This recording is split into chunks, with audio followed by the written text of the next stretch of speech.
everyone, this is Allan McKay. Welcome to a new episode. I'm sitting down with Bosslogic, who I'm sure everyone's familiar with. He's a digital artist online, and there's my cat. He's a digital artist online. Who's that good kitty? Who's that good kitty? Welcome to a new episode. I'm sitting down with Bosslogic, who's a phenomenal artist, and I'm sure most of us already heard of him. He puts out an amazing array of personal work, as well as doing a lot of poster art and fan casting and everything else in between. Some of the projects you might know him from include working on Avengers Endgame, or the poster art for Aladdin, or Spider-Man Far From Home. He's also collaborated with Jim Lee, The Rock, Russo brothers, the directors of Infinity War, for instance. And also, on top of that, just having the best work ethic I've seen of any artist on the planet. I'm really amazed and inspired by this interview personally, and I think that you're going to get a lot from it, both from talking about the creative process as well as discipline of creating work, how to work and stay motivated, especially when you're posting your work online, and how discouraging that can be. We get into dealing with imposter syndrome, which I think a lot of us will always think, surely we'll suffer from imposter syndrome, but someone like Bosslogic could never, ever experience anything like that. And that's why I thought this would be really great to talk about and just kind of shed some light on. It doesn't matter what level you're at, we're all going to have those inner demons we're always wrestling with. There's so much in this episode I find really inspiring. It's easily one of my favorite interviews out of the 300 plus interviews that I've published online, and we get into so much great stuff. Now, Bosslogic, or Kode Abdo, is an artist in Australia. I'll link to all his work below. It's phenomenal. And on top of that, if you like this interview, if you like this channel, feel free to subscribe, like, and share this. It might not mean much to you, but it'll mean the world to me, because it will allow me to keep doing more of these videos and continue to put out more of the stuff that you guys can benefit from. That being said, I'm really excited to get into this interview. I hope you get a lot from it, and let's dive in. So again, man, thanks so much for taking the time to chat. Do you want to quickly introduce yourself? Yep, Kode Abdo, also known as Bosslogic on the internet. You may know me from my memes, my fan art, and just my randomness online. I love it. That's so awesome. And I'm curious, like, and this is something I ask every guest, is like, did you always imagine being an artist growing up? No one, like, I don't think anyone actually chooses to be an artist. I was drawing from a very young age, and during primary school, during high school, I was just drawing. And I've always loved it because my dad was an artist, and I wanted to make him proud and be like him. But as you grow up, you start taking on, like, I used to work at Burger King, used to work as a courier, used to work at Ford Motor Company. Like, I did a whole bunch of stuff before. Like, it took all that stuff that I hated doing to make me consider, hey, I want to do art. As I want to give it all up for art. And I did. I gave it all up for art. But it was like many years of struggles, like 6 or 7 years of no pay. Like, am I good enough? Should I keep doing it? Those questions are never, like, are never certain. Like, you never get the answers for, but you keep doing it. I loved the thing, so I kept doing it, even though it was hurting me during the whole process. But luckily, you know, the door that I've been searching for, I finally reached it. You know, I got recognition, I got the right eyes on my work, and since then it's just kind of like I've been leveling up and working with bigger companies, and I'm grateful for it. That's so cool, man. I'm curious too, like, what was one of your first paid gigs? Like, when you first started realizing, okay, yeah, I'm getting paid work. Like, I'm getting by. I'm not doing the starving artist gig. My first paid gig that kept me, like, saying maybe I could make something was in MySpace. Like, I made $50 for a underage club flyer. That's like the one where, hey man, I got paid for something I like doing. Yeah. That was that point.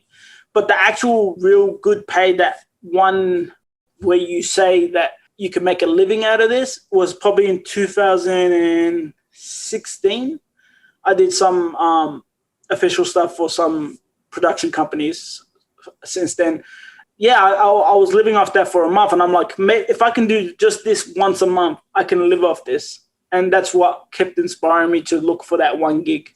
I think, yeah, a lot of artists early in their career, like, they've always got that kind of imposter syndrome, or even externally, like, people telling them go do something else. And I think especially when you're not getting the wins, it's a lot easier to be like, crap, like, maybe they're right. And I think you kind of already hinted towards that, but I think especially from you, where a lot of people look up to you, like, I think that means a lot if it's, you know, I'm curious, like, what your experiences were like. Like, did you ever have yourself even thinking like, shit, am I going to make it? Or should I? Like, I'll be lying if I say I don't doubt myself now. It's like, but just the pros outweigh the cons now. Mm-hmm.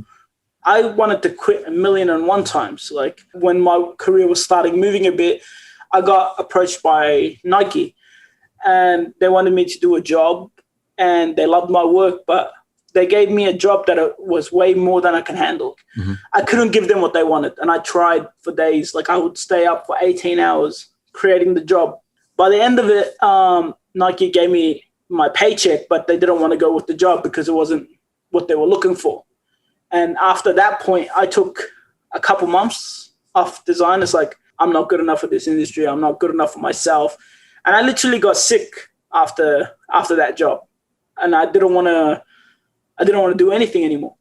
But what got me back into it is just I started creating again, started posting online, people giving me like props and stuff and making me feel better. You get the endorphins of people liking your work again.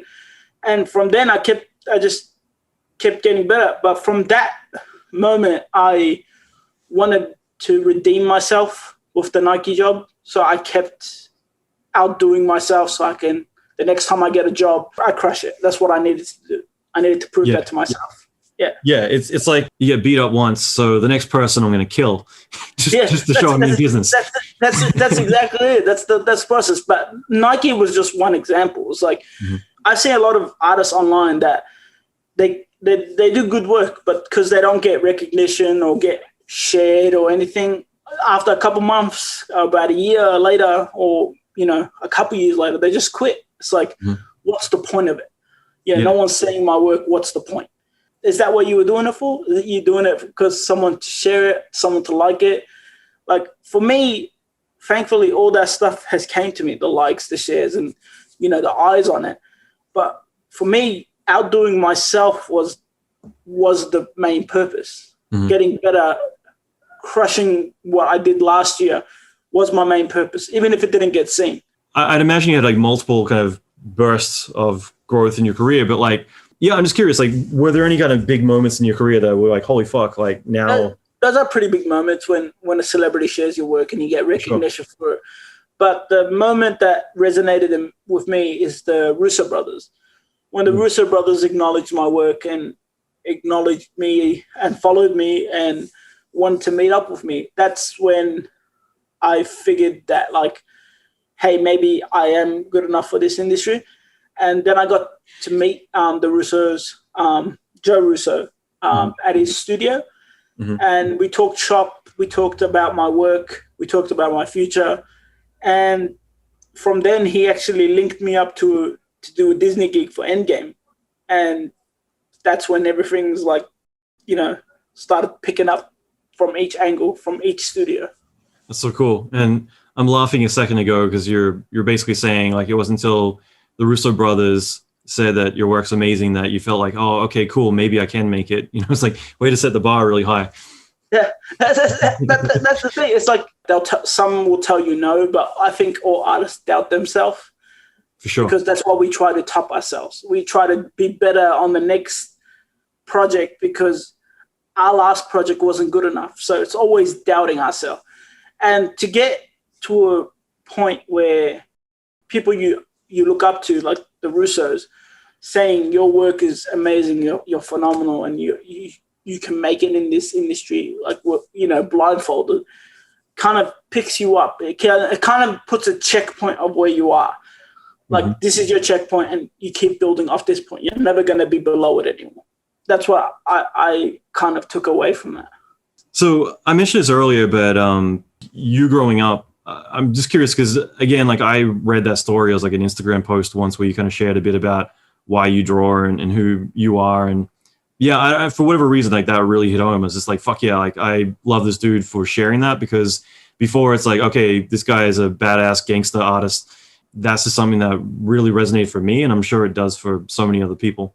Basically, the post you're specifically talking about is the post where I finally put my picture on the internet. And since MySpace or even before that. So it's been like 15 years or 10 years, close to 10 years. I didn't post my picture on the internet because obviously self-conscious issues. I had I was bullied in school, like all that, all the basic stuff, but I wasn't happy with myself. So I kind of shut myself away from the world. So I would post online, but I would post like just random things I would do in Photoshop. I wasn't that good at it and stuff, but I started, gaining traction with people, and it's like being able to communicate with people. And, on socials, if you're kind of like no profile, you can't really associate yourself with anyone because it doesn't work. It's like you're just like a nobody just trying to talk. It works now on Twitter, but back then it didn't work. But yeah, I started communicating with people with my art. So, and that's what I became. Just my art became my face. Like that's what I put out online. So me being anonymous, I kept trying to make people happy, my followers happy, just doing designs, doing drawings and all that sort of whatnot. There was an artist named Mike Orduna, Fatter, you probably know him. So he wore a mask back then, like a luchador, wrestling mask.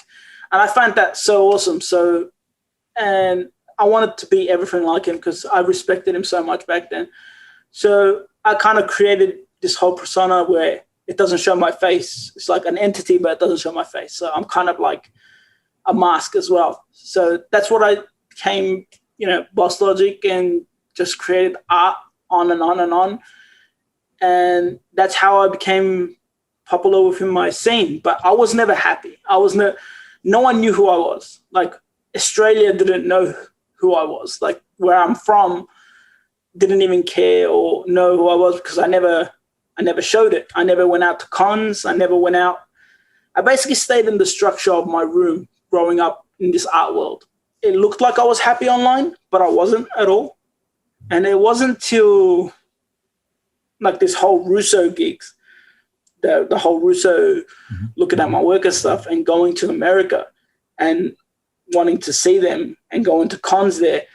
I said, if that's going to happen, I have to, I have to reveal myself to the world. I have to show my face because if I want to take pictures with the Russos, show them there at these red carpet events and stuff, I have to put my face out there. So there was a day my brother and my Amir Kingsletter were at my place and they're like convincing me to, take the step to, post online.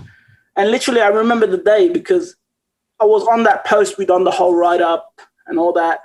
And it took me around 6 hours to press post, to press post on that button because I was scared of the world. I was nervous, scared, and how, because the internet's a horrible place when it comes to that sort of thing. Sure. So we made the post and it was like 99% positive. Like all these people like rushing in to, show support, show love and all that sort of stuff. And I can remember a few certain aspects after that. It's like, why didn't I do this before? It's like, I would have felt like this weight off my shoulder like many years ago if I did it. Then I got like emails and DMs from people saying, hey man, we went to our first con because of you. It's like, we never wanted to go to cons because we don't like what's called, but you gave us the strength to go to a con because they're struggling with their weight as well. They're struggling with their like insecurities. And the fact that they went to a con because I made that post kind of made it all worth it. And even people like Henry Cavill sent me a DM saying how proud he was of me taking, fitness. I'm like, okay, this is weird. Superman sending you a message about all this. It's like, that's crazy. It was the scariest moment. That shouldn't have been that scary, but I'm glad I did it. And I'm glad I'm still working on myself till this day. I love it, man. Like, again, for me, it's just, it actually made me fully invested. I was like, yeah, I fucking love this guy now. Like the fact that he is actually telling who he is and struggles he's gone through, opposed to I do cool art. You know, it was a huge turning point. So, I mean, well, that's the whole concept people need to realize. When you see a cool artist or an artist you like online, or even an artist you hate online, you should know there's a whole backstory of why things are being done, why they talk the way they talk on socials, why they are the way they are. And it's really hard for an artist to like articulate or say what they feel. And the fact that I was able to, which I didn't think I was able to, but I was able to do that in that post. I'm happy it resonated with a lot of people and made a lot of people inspired to do the same.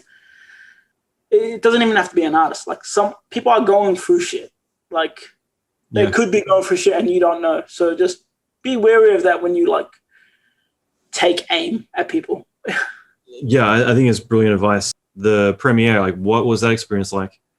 That was, okay, you got to remember that was my first outing after that post. Like, literally, that was my first social place that I was with people. Like, seeing people and people that know me.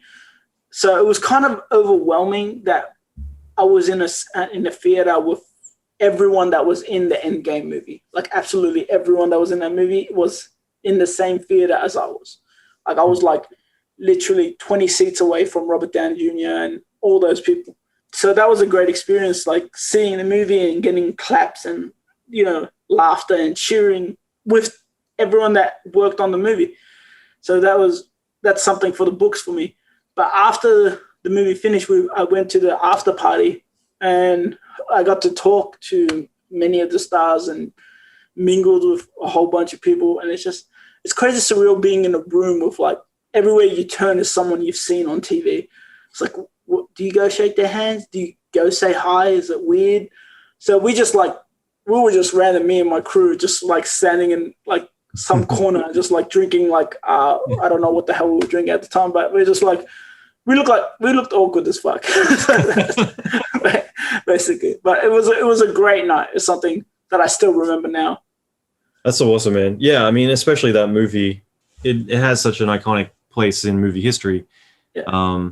Like, even the first Avengers, I'll say, like, just watching that, I was in awe. I was like, holy shit, they pulled it off. Like, you've got a bunch of A-list, because you'd never had really A-list celebrities all in the same movie on par with each other before. It was always who's the lead, you know?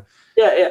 And that's what's crazy about Endgame. Endgame is like, has like a dozen A-listers and like high production people, like in the producers' chairs, in the director chairs, and in the even the sound development chairs. It's like you had like a whole bunch of people.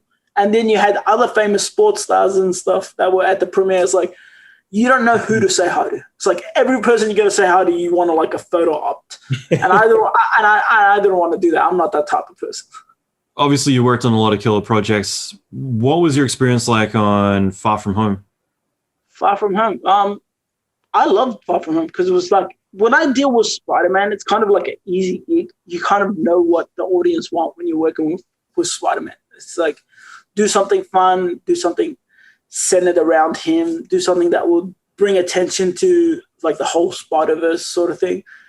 I absolutely loved it. And at the end of the day, when I finished the whole project, I didn't know they were going to put it on billboards, like around cities and on buses. So you can imagine my experience when I see a bus in Melbourne with a whole banner that I created on it. I'm like, okay, no one mentioned this. That's like, that's crazy.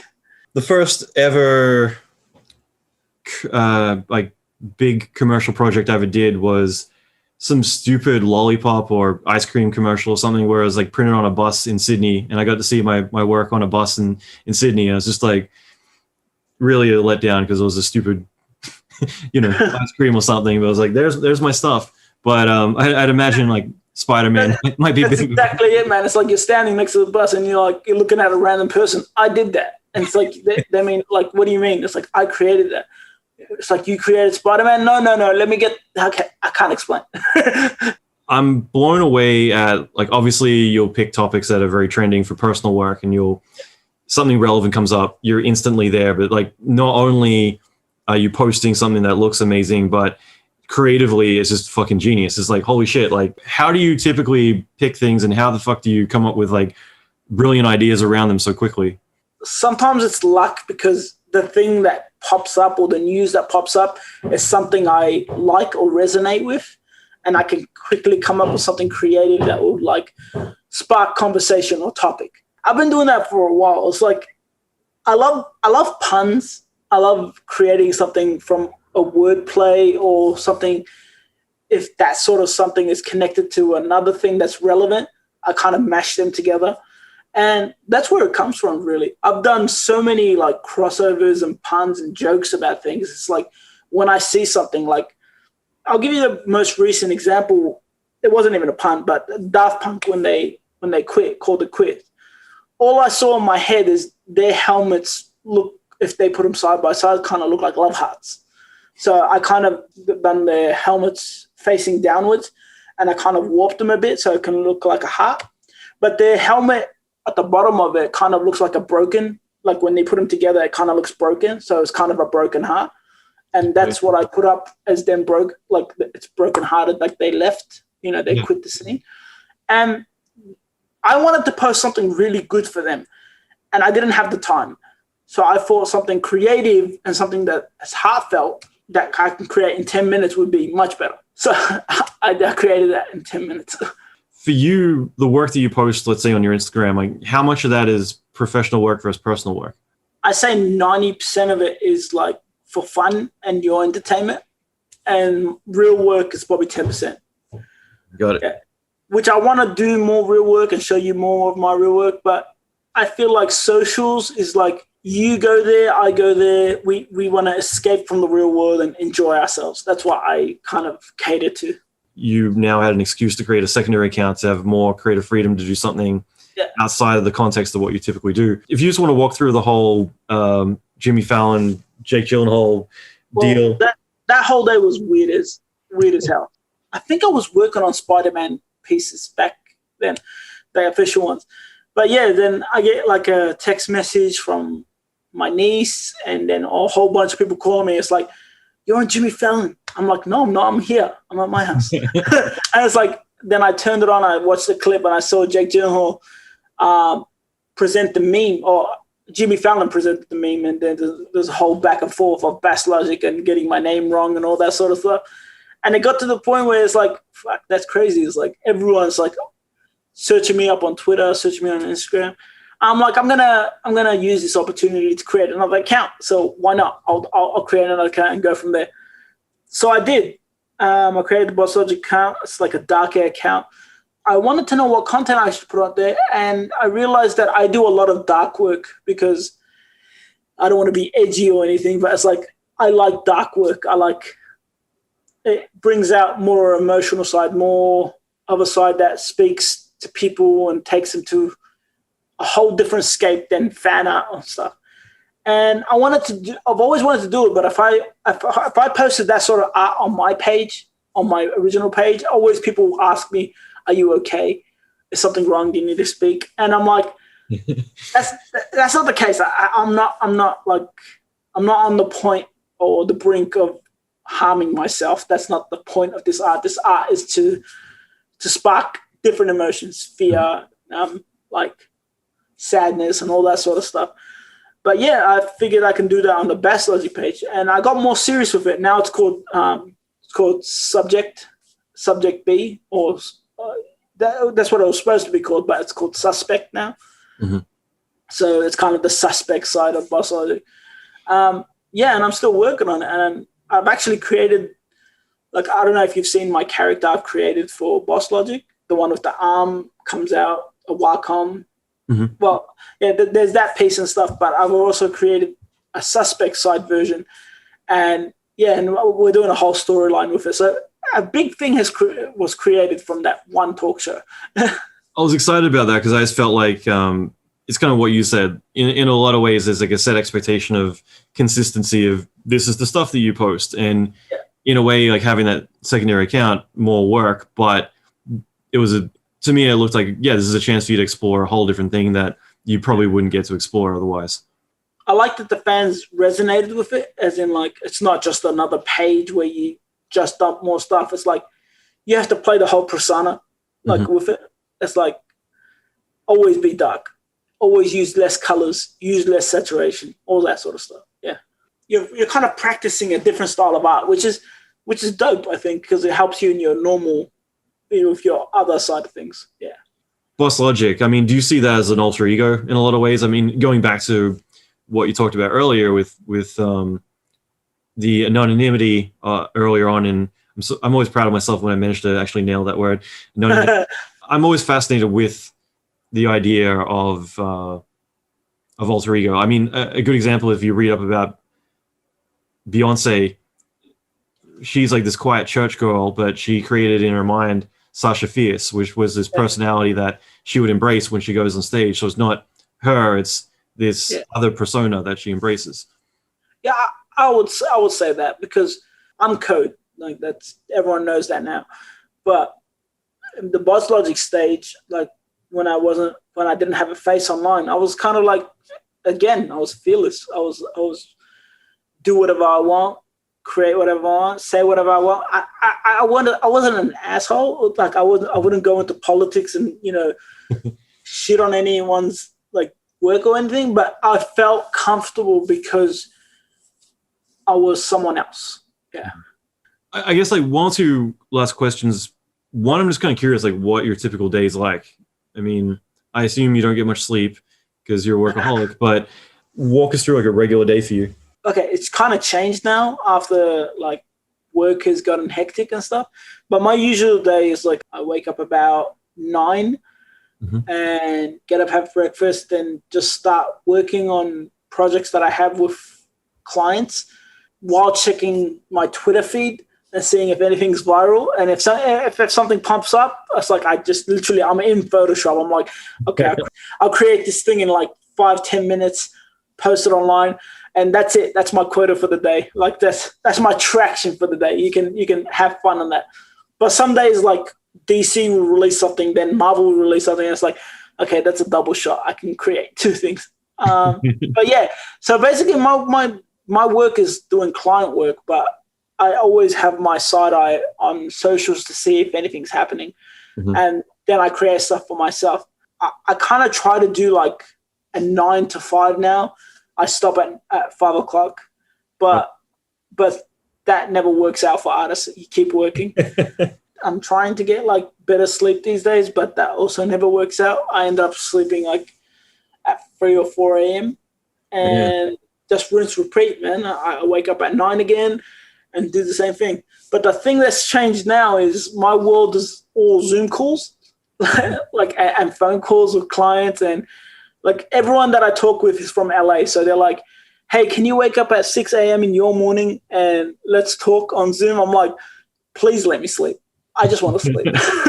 But so I have to cater that in now. I have to cater Zoom calls with different people. Like the more hip and progressive people in LA like to talk to me at the like 3 a.m. their time. So that's good time for my sake.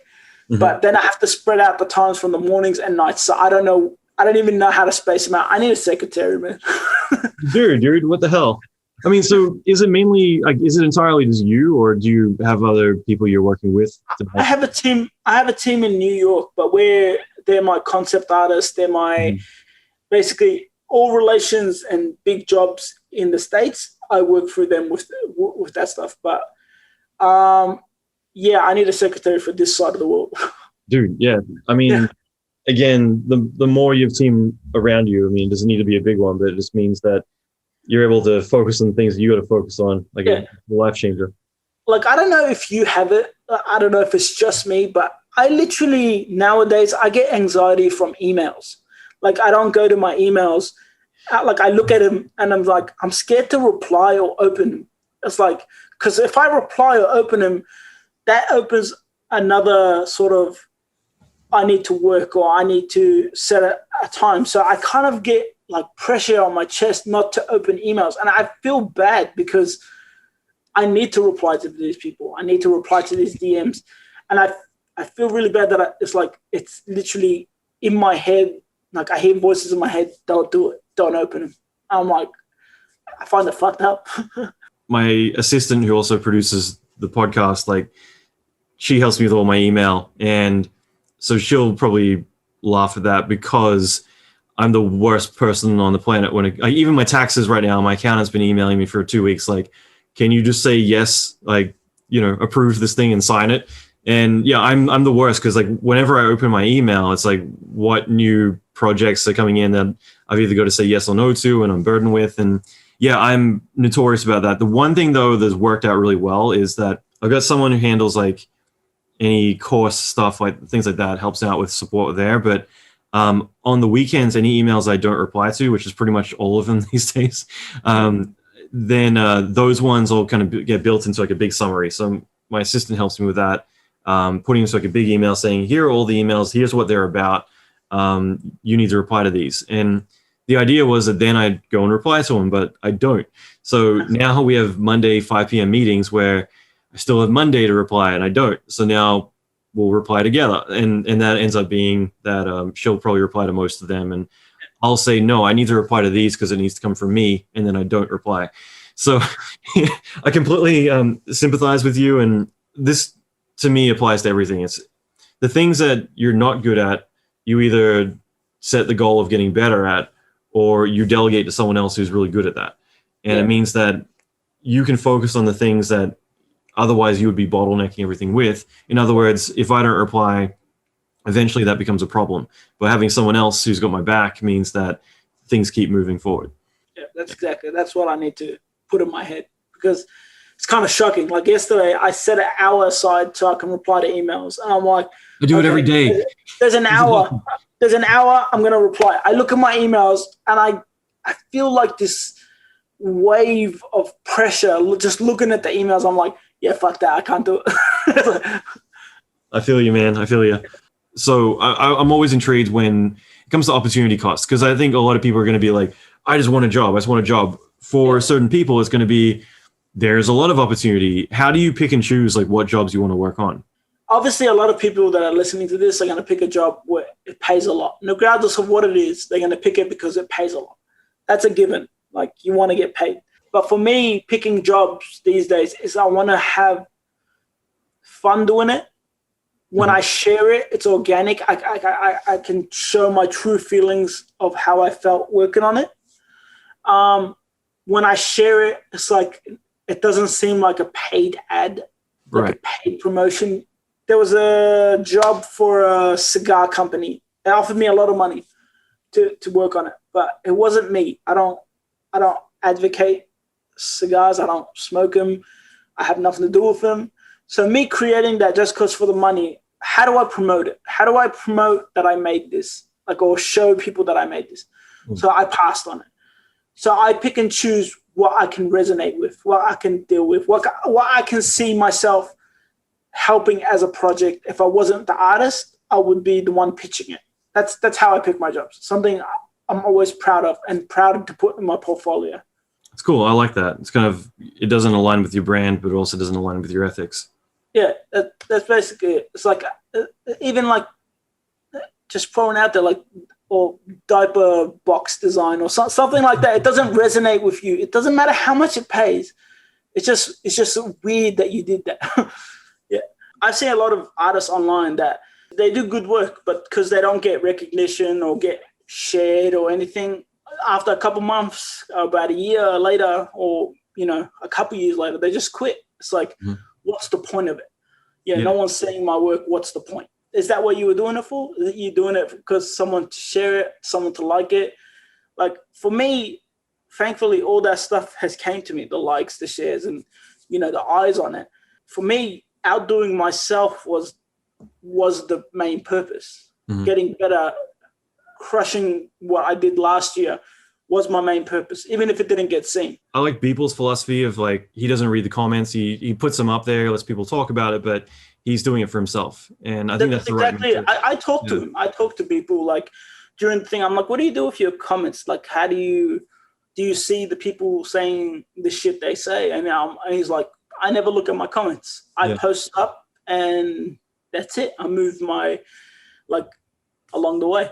And I'm like, that's a good thing. And that's what I've been, like, for many years, I do that. And Every now and then I do see like the negative comments, and I let them be stronger than the good comments, which is the math is always wrong. Yeah, it's a no-no. But so I try to be a better person nowadays, as in like I don't cater to the negative energy, and I try to look out for the positive energy and the people that need help, so I can help them out. Like negative energy is very heavy, and it's energy consuming you. It's like I get tired from it. You literally get super tired. It's unfortunately like the way that we're linked up now is like the world's so small, and it's amazing. We can all talk to each other, yet we all talk shit to each other. Like, what the fuck, you know? That's exactly it, man. And the worst part is like you're not getting the negativeness from just random people. You sometimes get it from other artists that you find that you respected as well. So, but you see them on other comments talking shit about you for no reason. It's like, that's the worst part. I think those are the comments that actually resonate or hit you, because they're kind of more not random. They're like, you were organic with them. I get it. Snoop Dogg was talking shit about Eminem and what the, you know. That's basically it. Just but in the art world. Yeah. I thought I'd translate that. No, I totally get it, man. It's so weird how the math is wrong there, and you get 100,000 people say I love you, and then you get one person be like, you suck, and you spot that one. and then that hits you.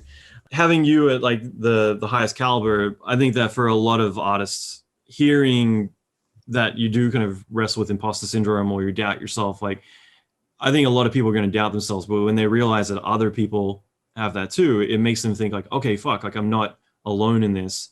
And it's natural that we go through those ebbs and flows. And throughout your career, like even though you're getting all the success, you got, you know, massive following, you've got everyone know who your name is, you still have those moments of like, oh shit, like, is someone going to catch me out that I've been faking it this whole time? What they need to know from the get-go is it's okay. It's okay to feel like this, because it's not only normal. I think it's a prerequisite with an artist, especially an artist trying to gain like momentum. It comes with the momentum. But the thing is that me feeling like this, and it's not more so of someone calling me out of like faking it till I make it. It's like I need to believe what I'm doing. I need to believe this whole thing. And just from there, it's like, if I don't believe that I'm that artist or I'm doing me, then everything I'm doing is not going to be organic. I'm just doing it for the likes. I'm just doing it for the shares. I'm going to be one of those people that delete a post because it's not doing well. You know what I mean? I swear I've mentioned this at least once in the podcast recently, but like, I think I was telling people actually about this, and there's like a guy I knew on Instagram who was doing so exceptionally well, like as in like he'd been posting every single day, he's being consistent, and then he made this one post that like blew up, and he went from like 20K followers to 700K followers. And I didn't realize at the time that like everything he posted was to go viral. Like that was his intent. He wanted to become famous. And it was really soul crushing because like that was 3 years ago, and I look at his account and that he was posting every day new work, new art, trying to get recognition, and he finally did. And then he became too afraid to post anymore because he was afraid he'd lose his followers. So if you look at his account, like in the top 12 grid, you can still see this piece from 3 years ago. Like, and that's like the most crippling thing ever, to see someone then get what they want and actually is the death of them as an artist. That's the whole concept. It's like, if you're doing it for that reason, what happens when that reason is no longer prominent? So you went viral once and you can't go viral again. You kind of go through that depression cycle like TikTok stars do. Like if you make one viral video and the other stuff gets like 1,000 views and stuff, you literally go through depression, and the artist will go through the same. It's crazy, but I think you got to nailed it. It's more about finding the right metrics. Like why are you doing this in the first place? Yeah, you got all these eyes checking out your work. That's why I love social media. You can share your work outside of outside the parameters of just someone seeing it physically. And that's what social media is. It's not about being viral. It's not about a celebrity reposting your work. It's not about that. It's just your work just signal boosted throughout the whole world of socials. That's what it is. When people don't get the interactions they want or get the likes they want, it's like they choose to stop what they love. They choose to stop, posting. And that's something psychologically I don't understand. I think a lot of people who attack other people, they're the ones going through the most shit in a lot of ways, Yeah, that's them too. It's like everyone has an origin story. Everyone has like something going on with them. So we don't know what's happening online. When someone attacks me and I'm about to attack them back, I'm like, what if they're going through some deep shit and me saying something right now and all my followers following me saying something to them back? What if I cause harm to them? What if they, do something or, hurt themselves? I don't wish that on anyone, and I don't want that on my conscience. So I choose to back away from that. Clearly you're the better person. No, I love that, man. And thank you for sharing that too.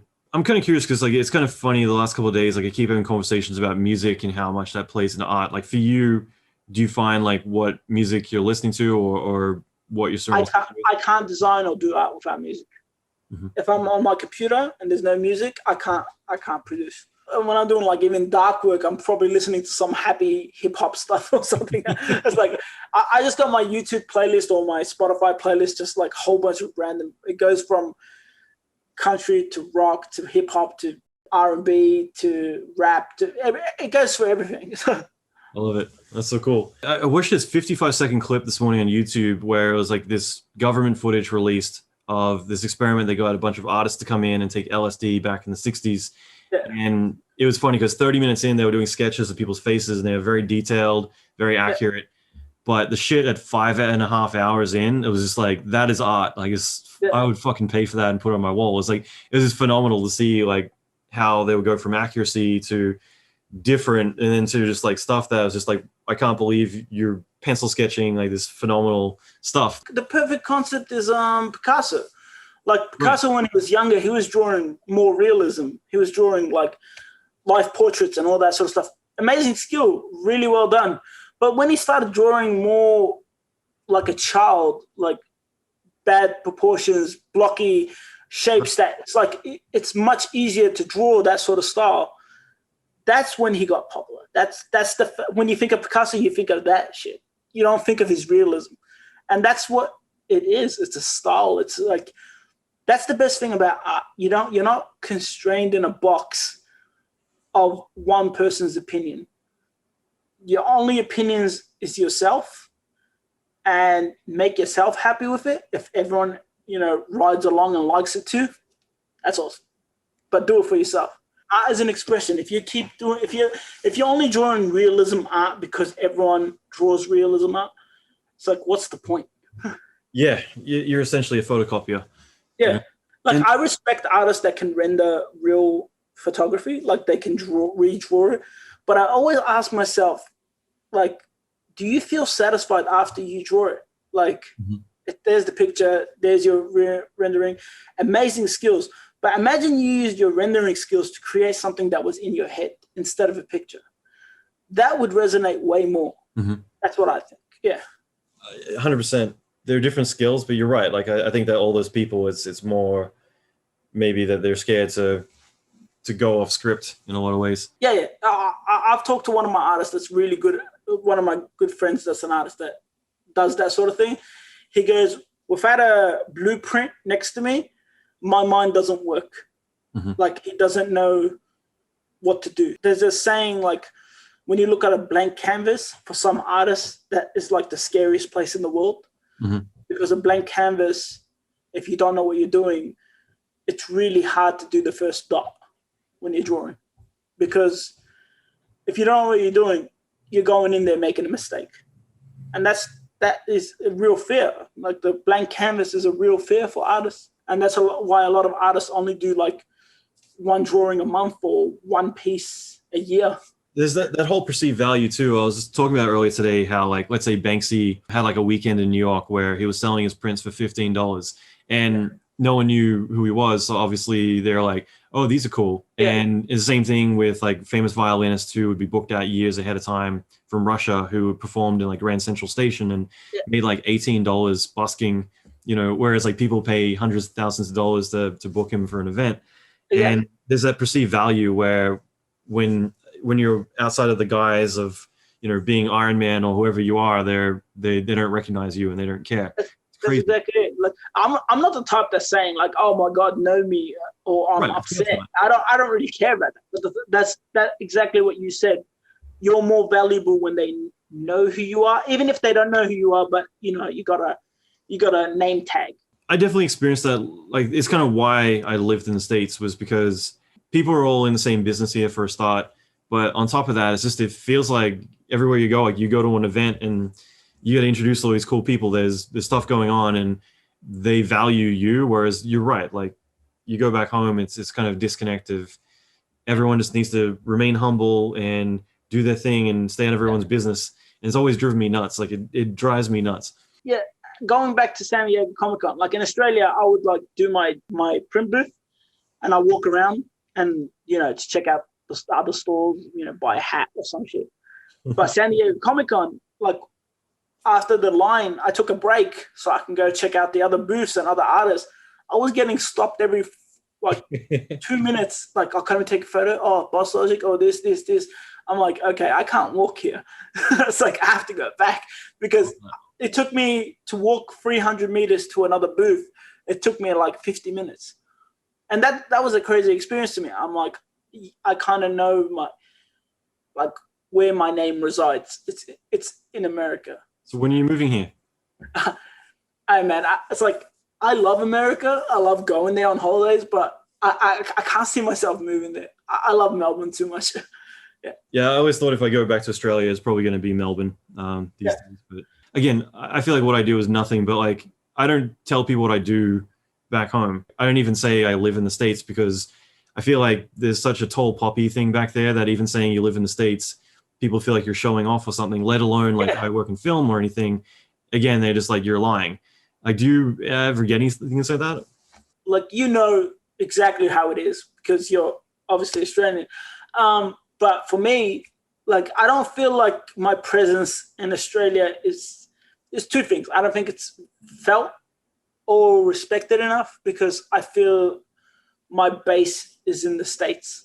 My triumphs, my art exposure, all that sort of stuff, all my jobs, big paying jobs and all that sort of stuff is all in America. Australia, it's like I'm only now getting invited to big shows, like places like Supernova and Oz Comic Con. It's like, and they'll reach out to me and they'll be like, "Oh, do you have time to come to this show? Maybe do a panel and stuff." It's like, pay for your own flight.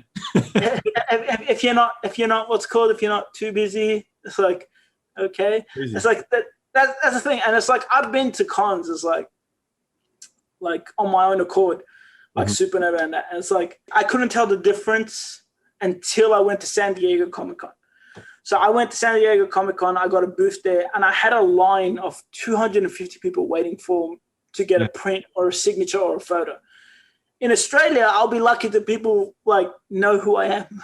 Some do, but it's like they'll come up, it's like, oh, you got nice prints, I'll buy this one. That's it. Yeah. What do you call them when you're kind of doing a concept? Fan casting, yeah. I mean, because again, like, I feel like you're responsible for a lot of decisions of people being like, oh, that actually sounds like a cool idea. Why don't we, do that? So, I mean, what's your experience been like that? And like, how many people have you? That's been the craziest part of the internet, like creating concepts and creating like fan art of certain actors. And then like a year later it happens. And it's like, people are like, oh, you must have been in the know, or you must have been, oh, you leaked it. I'm like, nah, that's never the case. It's never the case. Trust me, if Marvel told you an actor and you leaked it online, you cease to exist. That's it. You're dead. That's it. That's when they get Allan to ash you. Yeah, that's basically it. So, like, when you see like a fan cast I make and it happens, I'm like, holy shit, this is like crazy.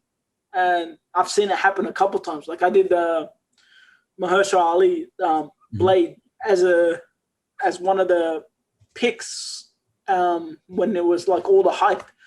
And then you see at a con that he wears the hat and he comes out and he's like, puts the Blade hat on. And it's like, okay, what the fuck?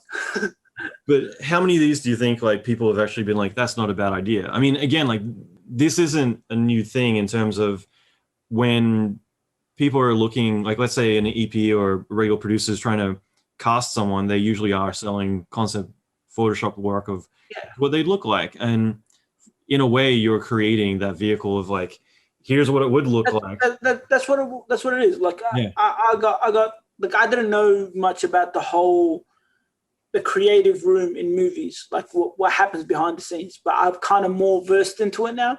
And I've heard like some of my pieces have gone onto the storyboard. Yeah, I've heard a lot of my pictures have ended up there, and the casting directors and the directors will look at it and say, get me that person. I'm like, so that's crazy how the world has changed, that we can influence a whole movie. Like that would never happen back in the 80s or 90s. You can't influence shit. Yeah. So fragmented. And yeah, I think this is fascinating in general. Like back in the day, let's say you want to make a film or anything, you're essentially needing to kiss a lot of ass, play the waiting game, roll the dice, and maybe someone green lights you. In other words, says, I give you permission, I'll let you go and make a film. Whereas these days, people can go and make a short film, put online, Vimeo staff pick of the week, and then you get a lot of studios lining up saying, we'll pay this much. Like the movie Lights Out, like where it's based on that whole like short film. It's like, oh, it created a lot of buzz. Let's create a whole movie out of it. And that's what the internet is. Like I've seen the internet create a movie off a tweet. Like someone would make some sort of tweet and it's like 2 years later, there's a movie of it. It's like, it's crazy. I love that though, because it's essentially giving permission to the artist to be able to take control of their own destiny. And like at that point, it's more about how strong is your hustle. Yeah, that's basically it. You know my wife, Christina, Curvaceous Raps. And she's amazing, by the way. So oh, thanks, man. I'll tell her that because I know for her, she definitely suffers from perfectionism. Because like I'm hearing you say like, oh, I just did that in 10 minutes. Like completely different, but you saying hovering for 6 hours to hit the post button. And again, such a different situation, but I know that she'll feel that way about a lot of her work. And, you know, not to like just completely throw her under the bus here, but I know perfectionism can be such a imprisoning thing in a lot of ways. Like I'm kind of curious, like for you, are you easy to let go of like, okay, like this is how much time I have to put into this. This is how much time I am going to put into it. Here's the reason why I'm able to do that. If I'm perfect, there's no room to improve. If all my works are perfect, there's no room to improve. So I'm happy with releasing a work that's not the best of my abilities. I'm happy with releasing a work that it's not my Mona Lisa. It's not like, that's it. Because if I finally create my Mona Lisa, I have to beat that. And if I can't beat that, I'm going to ruin myself mentally. So perfectionism is actually a destroyer of creativity for me. Yeah. I love that. Yeah. I mean, it kind of goes back to going viral. It's you're setting unrealistic expectations, I guess. Yeah. It's like, why do you want to be perfect? Like, I get what she's saying. I get where she's like, if it's not perfect, I don't want to put it up. But I get that because a lot of artists have it. But put it up if you like it. Don't worry about what other people think. It's like, if you like it, put it up. And whatever negative feedback you get, use that to fill in the void on the next project. The next project, release that. If there's different negative, build on that.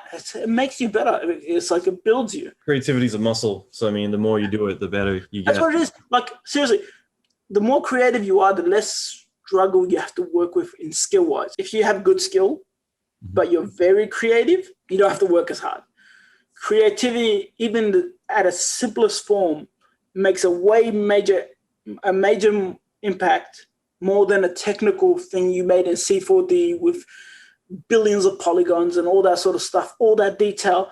Then you got a guy that done 2 lines or like, you know, mixed, and it looks like something that symbolizes something else. That they will look at that and it's like, oh my God, that is so creative. But the other thing is so detailed, but it's like, you know, it looks good in the movie, Yeah, that's what I pride myself on. It's like I might not be the best artist, I might not be the everyone's favorite, but it's like I feel like karma gives it good vibes to you, because when you hustle and you create for the right reasons and you're doing it for the good cause, it's like the good energy gives back.